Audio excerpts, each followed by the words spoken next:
"By me, Cowboy," the most beautiful Apache slave, whispered as her gaze landed on him. The sun over Silverhorn blazed, scorching the wooden market square where she stood, wrists bound, chin high, eyes unbroken. Tashona Niyol did not tremble. She looked carved from the canyon itself, proud, silent, a woman born from wild stone and blood that no man could tame.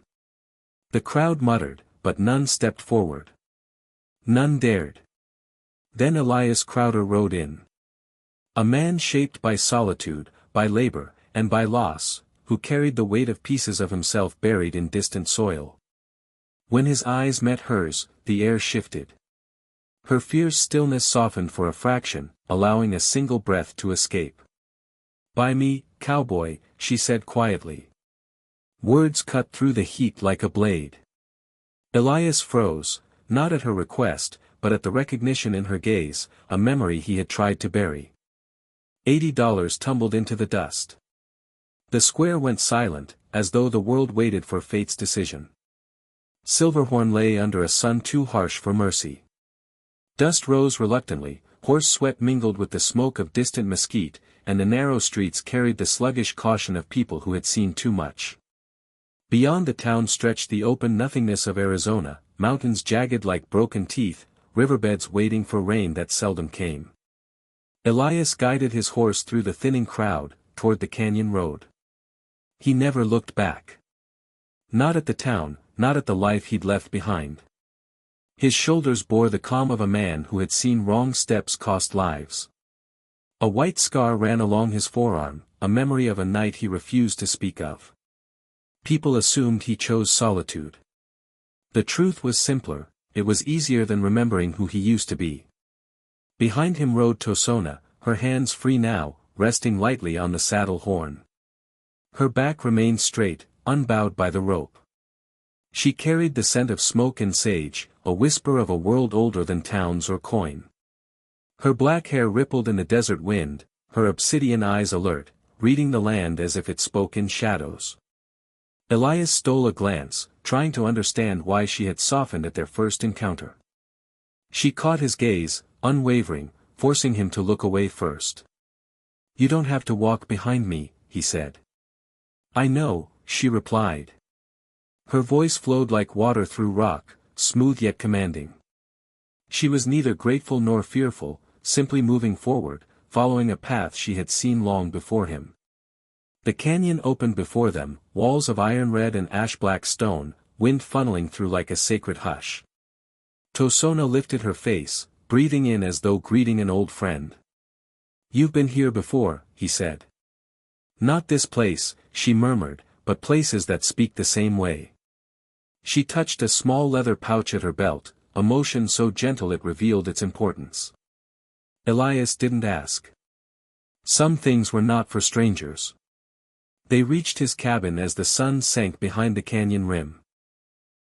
The small structure, patched with pine boards, leaned against a cottonwood, fenced by weathered rails.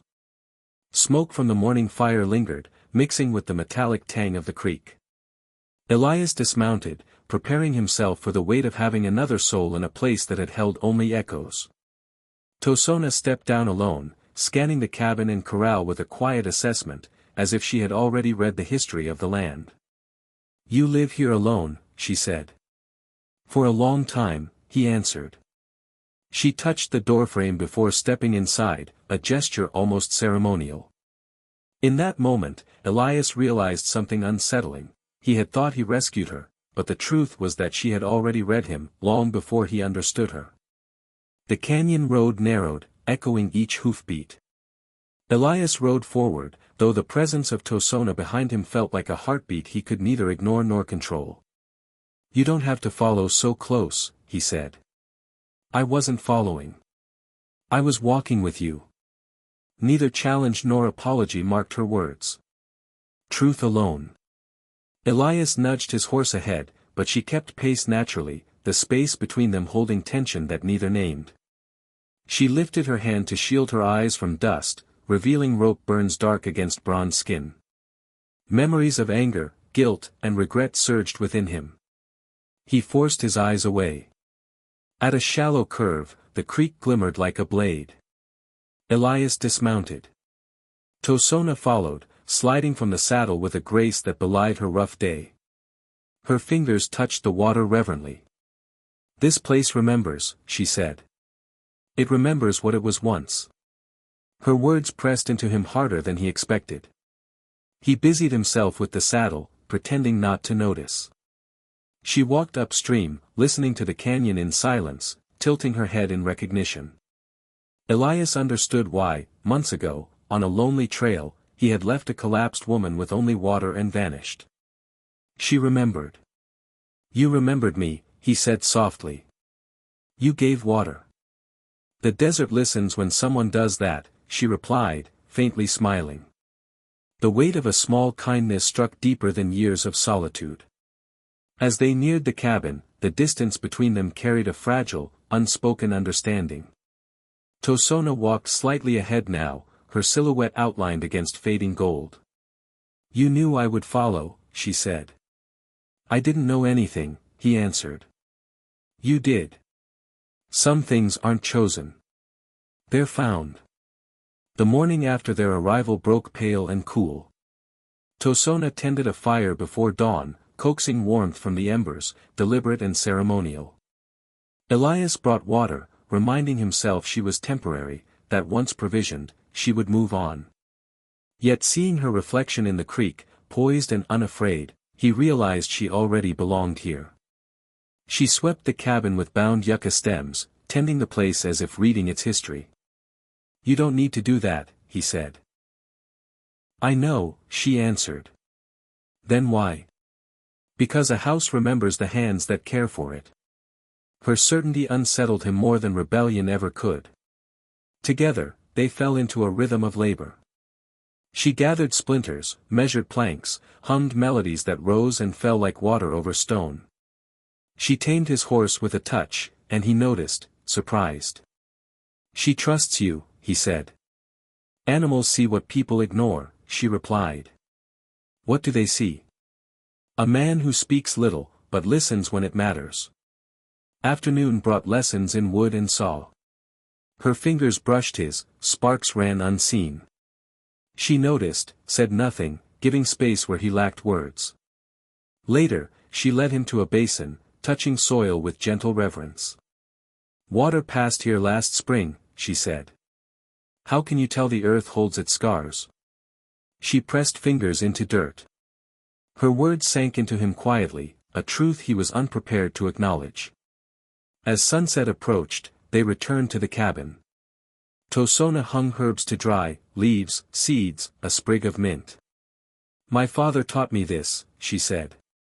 "The plants that heal, that warn, that call storms." "Call storms," he repeated. Her smile was memory, not magic. Some truths need no explanation. As dusk fell, a storm swept in suddenly, rolling from the Mogollon rim. Tashona sensed it, wind lifting her hair like black flame. "It comes fast," she murmured. "The kind of rain that doesn't fall?" he asked. "It drops," she said. The storm arrived in violent sheets, rain lashing, wind screaming. Elias ran to secure the corral, the creek rose to meet him. Water slammed against him, pulling at legs, dragging him toward the narrowing canyon cut. "Tashona," he shouted.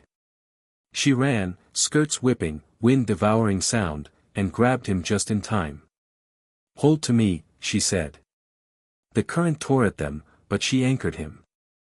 Together, they stumbled to the porch, collapsing in a mud-smeared heap. "Don't speak," she said, pressing her palm to his cheek. "Not yet." Inside, she opened her pouch, mixing crushed leaves and water, tending his wounds with steady hands. The scent was earthy, sharp, ancient. She hummed low, a melody stronger than before, like a prayer into the storm. "There is a rule," she said softly. "My people do not bring a stranger into the fire circle.